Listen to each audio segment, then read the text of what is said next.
రాజ్యమేది లేదు గాని రాణిలాగా చూసుకుంటా, కోట కట్టలేను గాని కళ్ళల్లో నిన్నే దాచుకుంటా. రాత ఎట్లా రాసి ఉన్నా ఆ మార్చి నీతో రాసుకుంటా.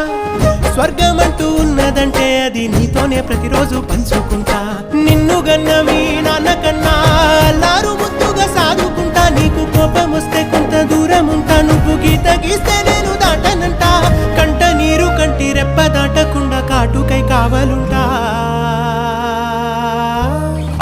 రాంబాయి నీ మీద నాకు మనసాయనే, ఏనాడు నిన్ను వీడిపోని నీడైతనే.